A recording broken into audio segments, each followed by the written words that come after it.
Welcome to Pivotal Moments HQ. On this podcast, we share guidance and tips on how you can live an empowered life. Every choice you make is a pivotal moment and serves as a catalyst to living with intention, purpose, and meaning. It's never too late to start living your life and your right on time. I'm Cilia Gutierrez, a mindset coach, attorney, and mental health advocate. I'm Melissa Robeda, a world leader in appreciative inquiry and strength-based leadership. This is Pivotal Moments HQ. So, Cilia, what would you like future generations to say about you? Hopefully nice things, and hopefully there will be future generations to say nice things about humanity. True. So the reason why I asked that question is today we're really going to be focusing around legacy building. And Cilia, talk about how this topic kind of came up for you. Well, there's a couple things. So the first thing that happened was my therapist told me I was in existential crisis and was like, why don't you go play in philosophy? I was like, can you recommend a philosopher? She was like, no, just go and read on philosophy, see what interests you right now.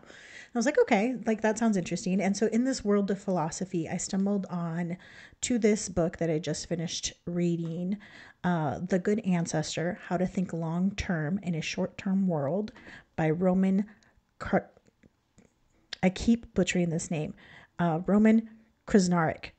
And he's a British author, philosopher, and he basically talks about what we need to do now is really be thinking about long term, and that many generations before us were thinking long term, but that there has been something that happened after the Industrial Revolution that caused humanity, its leaders, and everybody involved in the process of, capitalism to really start thinking short term and only thinking past what's going to get me elected again.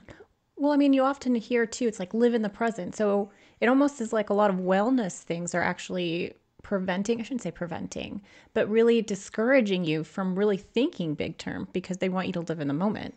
It is kind of one of those things where, yeah, you do want to live in the moment, but also be thinking about how your actions are going to impact future generations. And I thought that it would be an interesting topic for us to cover because we're both not having children. And so, is there something there when, do I actually have to think about future generations? Like, fuck you guys, I don't care.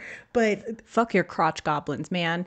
No, I'm kidding. But I think that really, especially for people that don't have children, you do think about legacy and who will remember me when I'm gone.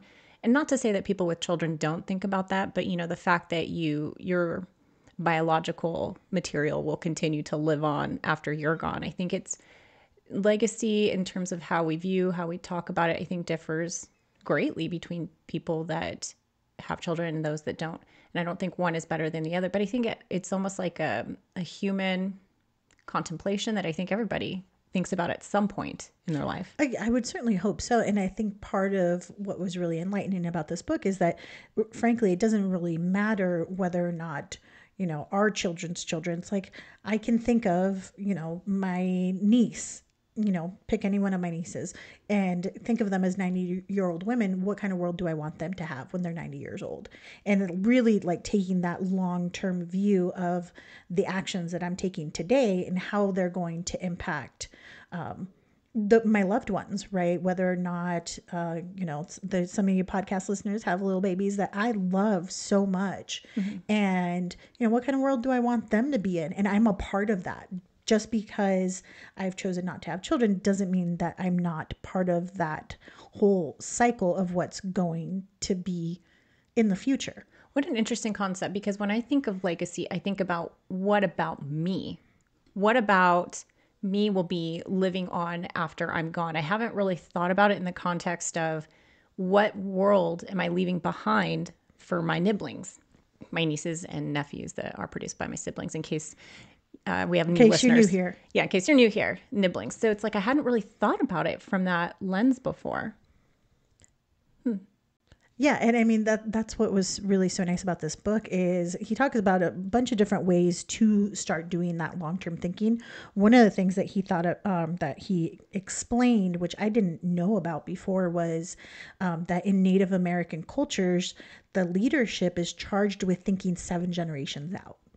And so any decision making that they're making has to go with how is this going to impact 7 generations out? It's like that's a long time. That's like really future planning. And if you think about it, a lot of the infrastructure that we have today, the ancient Roman aqueducts that you saw, all of those systems, all of them have to be long term planned items that are not necessarily going to be fully executed in your lifetime. And I think that's really the essence of what this book is. What kind of projects or ideas can we come up with and participate in to really push forward humanity, but also knowing this isn't going to be done in my lifetime? It's weird though, because it almost sounds like you're living for others. So, but I want to make sure that if I'm living, it's living for myself. It's like, how do you balance living for yourself as well as living for others that will be here after you're gone? Great question. I mean, I think that that's the balancing act of what it is that you want to be known for. So, you've had some time to reflect on what legacy do you want to leave? What have you come up with? So I know we touched on this topic a little bit when we did my infertility episode, where I really grappled with, okay, well, what is my identity now and what legacy will I leave behind? And I really found comfort in the fact that, okay, my legacy will be with my nibblings. However, that has evolved since then. And I recently had a recruiter reach out to me on LinkedIn, trying to propose this job. And he said, I really think you'd be a really great fit. No, side note, I want to preface this, like it paid very, very well. But I learned a little bit more about the company, and the values just didn't align with who I was. And I realized in that moment that money wasn't going to do it for me. It was the fact that I wanted to work for a company that valued people, that amplified voices of marginalized communities. That's where I feel like I am operating within my purpose. And that's when I'm most alive. And I realized just recently, actually about 2 days ago, I'm thinking like, oh, this is something that I'd like to do in the future. But even the company that I'm currently working for, the Center for Appreciative Inquiry, is all about using this methodology that helps invite voices, brings different voices to the table to help amplify them. So I'm like, wow, I'm already living into my purpose. And I'm hoping that, through that, this legacy of building community, building inclusivity, that to me is actually the legacy I want to leave behind.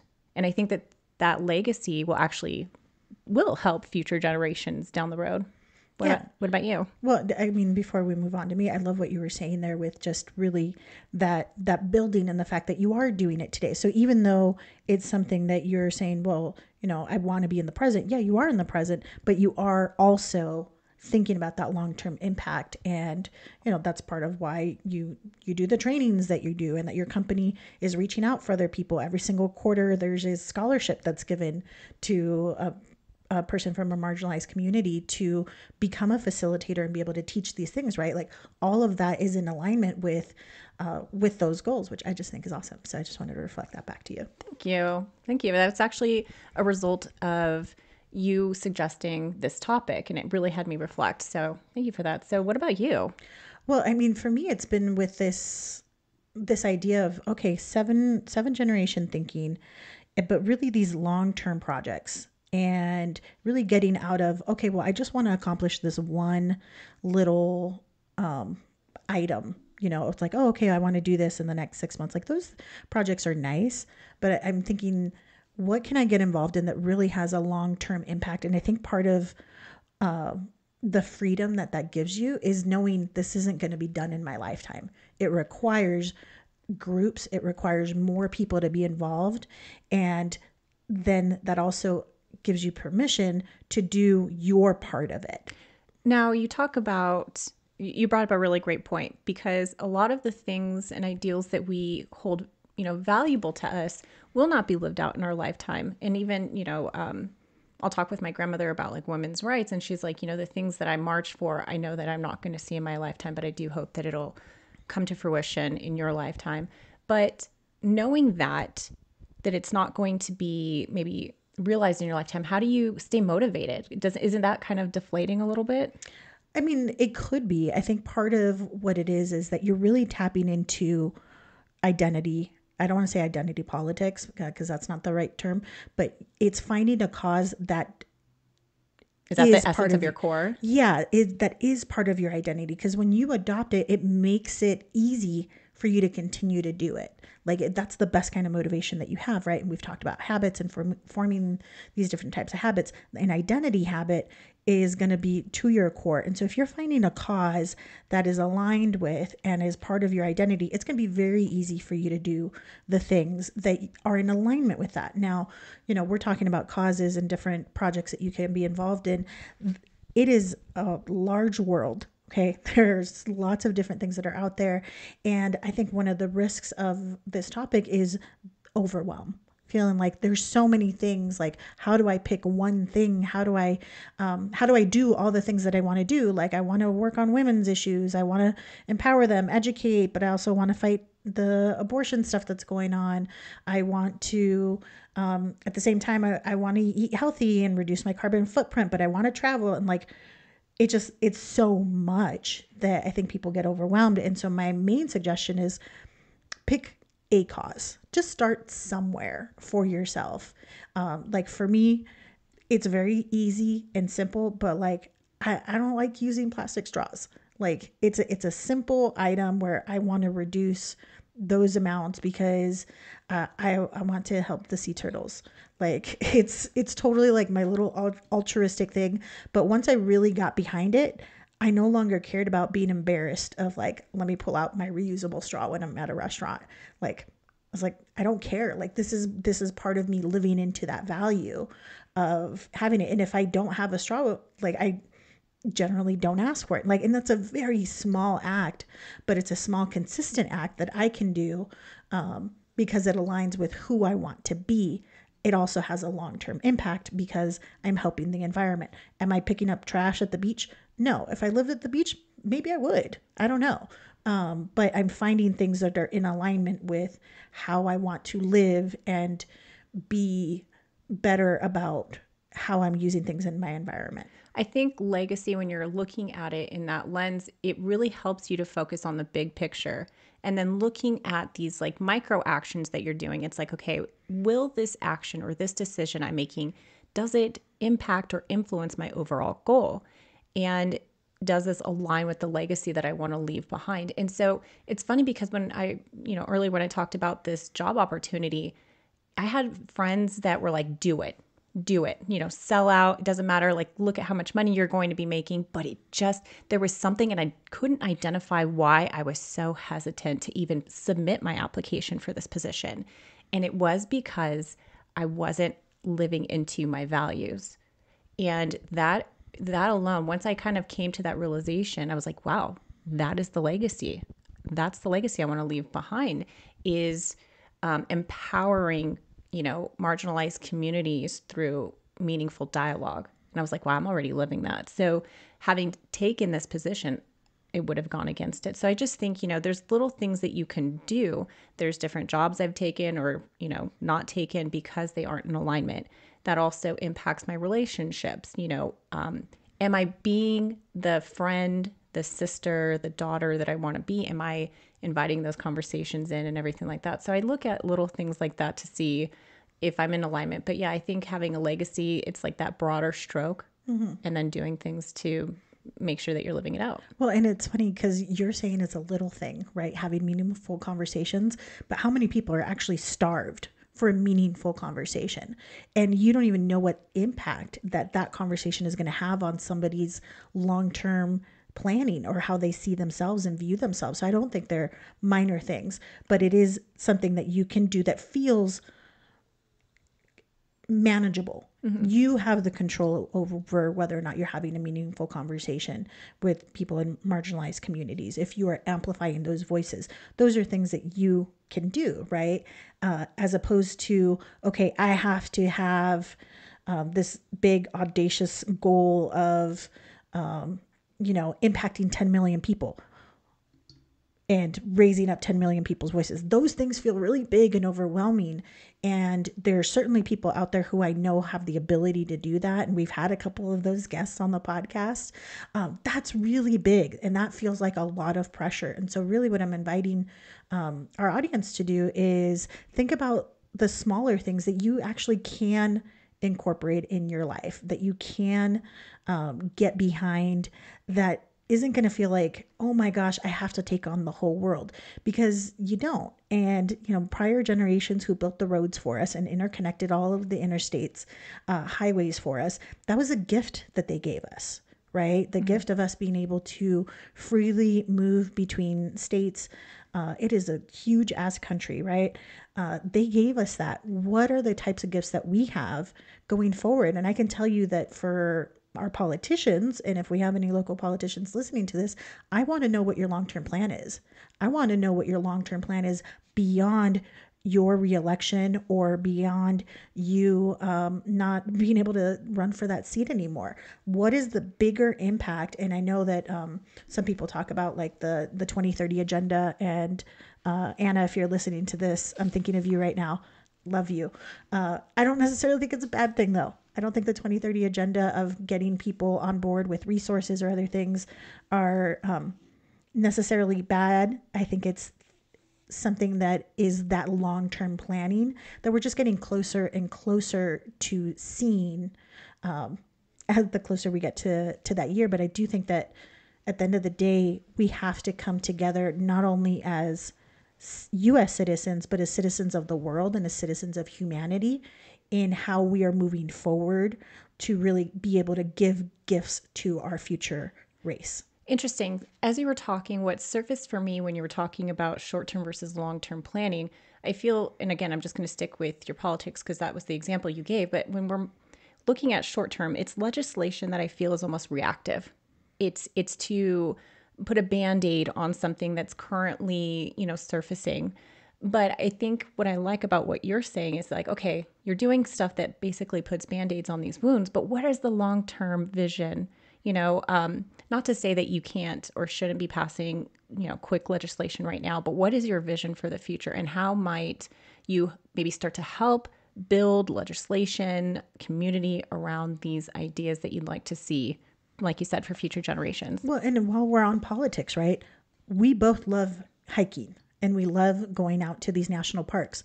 Those were gifts from prior generations and prior presidents who said, hey, we're going to carve out these parts of this beautiful country and we're going to protect them. Okay. All of the encroachments onto these lands are taking away from that gift. And we want to make sure that, people have a chance to see the Grand Canyon, that they have a chance to see Yellowstone, that they have the opportunity to experience what it is to be human. And I think that that's really, for me, why I'm a little bit more focused on the environmental in my personal life, because I think being a human means that we are part of nature. We have removed ourselves from nature in a lot of ways. We've set up structures, we have protections, but we spend 8 hours in an office. We spend time driving. We don't actually spend time in and of nature, which I think is part of what makes it hard sometimes for us to connect and realize that we are part of an ecosystem, not that we're above it all. Well, and like what we've been speaking to so far is, the social legacy, but I also spent a lot of time thinking about the emotional legacy I want to leave behind. Like when people hear my name or they recall stories of me, what emotions are evoked? And I think that that's also very important to me. I mean, not to say that social issues aren't, women's rights, environmental issues. Before we even recorded this, we had a lengthy conversation about just natural resources and the depletion and all this stuff. Different topic, different day. But, I'm really wanting to be remembered. Like I wanted to feel or leave this life like I've meant something to someone. And, again, because we don't have kids, I almost feel like that's like amplified for me. So I don't know if you've ever given any thought about the emotional legacy you wanted to leave behind. I mean, I always know it's very important how you make people feel, right? Like if you make people feel like shit, like you're probably an awful person. But being concerned about that impact, I think for me, I know there will be people at my funeral. I hope there are. But I think one of the things is that because you never know what you say, how it's going to impact someone, I'm going to err on the side of positivity. I'm going to err on the side of giving you a compliment. I'm going to err on the side of, you know what, just trying to make your day. Before I got here, we're going to a baby shower for one of our friends, and I was at the dollar store, and the cashier was hustling. Like he was hustling, and like he was calling for backup. Nobody's showing up. Nobody's doing anything. And I just thought to myself, I was like, what could I do right now that would just be a moment of kindness? And I just kind of looked at him for a little bit. He had this beautiful blue necklace with the Eye of Ra on it. And so I just complimented him. I was like, oh, I love your necklace. And he's like, oh, thank you so much. My daughter just bought it for me. And like his energy just shifted from this anxiety to like, oh, I could feel him slow down just a little bit and just be excited to be noticed. And yeah, people still, the next cashiers hadn't come over or anything else. It's like, I want to do more of those things in my everyday, because you really just don't know how far that can go. And so that's more of, when I'm thinking of the emotional legacy, I want that to be every day, where I'm trying to find the good. And it's very easy to find the bad. It is so easy to find the bad. We have our negativity biases. We're wired for that because, again, we are animals who are experience that fight or flight. Exactly. And we have to be on the lookout, right? Like when you see something scattering across your yard, you're like, is that one of Melissa's, outside pets? Resident mice. What are her resident mice? Or is it, and you're like, oh, it's like a little lizard, right? Like we're constantly aware because that's just how we are. That's the easy stuff, but intentionally being nice even when you're in a bad mood or trying to find something good, I feel like those are the harder things. And that's where I want to lean into in terms of my emotional impact on others. That's nice. I mean, I do that when I'm like at grocery stores. I always try to, or anywhere where a person is, providing a service to me and I see their name on their name tag, I always try to address them by their first name because I feel like that's often overlooked or not done. But I also look at my family and I feel like, I don't know if it's like technology or something that's kind of like permeated, but I feel like even the nibblings aren't as close as like I was with my cousins and stuff like that. So, I think that, one of the things, because I am very close with my family, I do want to give like the gift of time. I want to maybe even share, family, like write them down, jot down, family stories or recipes. Cause I know, like, I feel like as we get older, the value of stories or the narrative behind who we are as people, where did I come from? How was your relationship with your aunt? Whatever it was. I feel like those become more important. So I think even just sitting down and like having those conversations are really important to me. And I think that by doing stuff like that, I think that, I don't know, it just feels that emotional thing for me, that emotional legacy. Mm-hmm. No, I could see that. And what I love about that is really you are talking about just this maturity level, right? At some point, we stop thinking about just ourselves and you start thinking about, how I would like those recipes, or I would like just to know some of these stories. Like I would love to know more about like my dad's side of his family. And so I've been toying around with this idea of possibly going to Nicaragua. And, just out of this curiosity, like I think it's something that every person at some point goes through or has the potential to. It's definitely something that has been talked about a lot in the philosophy that I've been reading of just, who are we? Where do we fit into the universe? Where do we fit into this grand scheme of, whatever it is? I don't know. But it really just this idea of getting to know yourself through the lens of your family what has happened, all of those stories, they're so important. And you're right, it is a way of building legacy, right? Because now we also have the ability to preserve all of this stuff.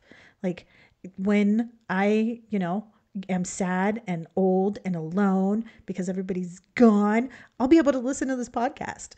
Right? I'll be able to listen to Melissa's voice. I'll be able to pull up a voicemail. Why do you assume that I'm just going to die before I'm you? just saying everybody's, I'm going to be alone and sad and everything. Anyways, no, but you know what I mean? Like I'm going to have that ability to all of us, we're going to have that ability to see videos, to see fun things, and just knowing that those things are also a part of our legacy. And I think that for listeners that might feel overwhelming. It's like, okay, you're talking about finding your purpose and living into that and this legacy and, social legacy, emotional legacy. Like, I don't even know where to begin. So, your girl came with some questions, some reflective questions for you to consider, journal about, that touch on both the social and the emotional legacies. Okay. So the first two are for emotional legacy. So it's like, when your physical life ends, how do you want to be remembered? And what do you hope people will say about you? Yeah. All right. So those are your emotional. Let me add on the emotional one. You can also do this by writing your own eulogy. Oh yeah. We have a friend that did that. So when we're talking about the social legacy, it's like, what kind of lasting impact do you want to have made on the world, whether it's through your work, your accomplishments, your relationships, or something else? And the second one is, what things are you doing or working towards now that are helping you shape the legacy you want to leave? That's it for this episode. Find Pivotal Moments HQ on Instagram and TikTok for all the BTS and sister-like banter you know and love. We want to thank our music director, Ron Johnson. This has been a Pug Productions podcast.